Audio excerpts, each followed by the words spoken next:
पराग कणों का वर्तिकाग्र प्रंकुरण अर्थात परागण की क्रिया के द्वारा जो नर भाग पुंकेसर है उसके पराग कण मादा भाग की वर्तिकाग्र तक पहुंचते हैं। यानी आप देख सकते हैं नर भाग के पराग कोश में परागण होते हैं, वो परागकण यहाँ से इस वर्तिकाग्र तक पहुंच रहे हैं। अगर एक ही पुष्प में दोनों हैं अर्थात द्विलिंगी पुष्प है और इसी पुष्प के परागकण इसी वर्तिकाग्र पर पहुंच गए तो स्वपरागण हो गया।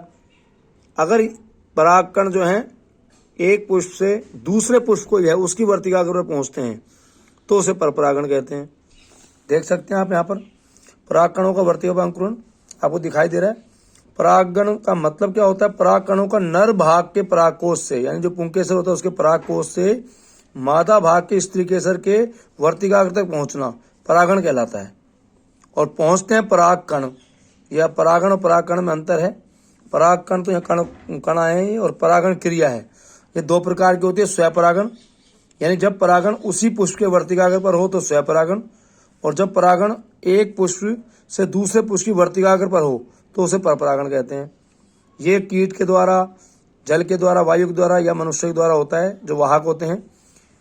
तो परागण दो प्रकार का होगा, स्वपरागण और परपरागण। परागण के बाद हम देखते हैं निषेचन की क्रिया किस प्रकार होती है।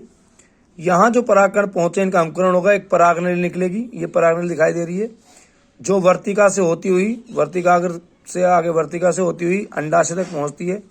अंडाशय के अंदर मादा युग्मक पाया जाता है।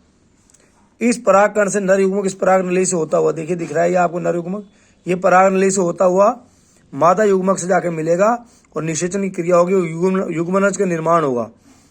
और जो युग्मनज बनेगा फिर युग्मनज से आगे भ्रूण का निर्माण होगा और इस प्रकार जो है इसका निषेचन हो जाएगा। ये निषेचन की क्रिया होगी जो यहाँ दिखाई गई है आपको।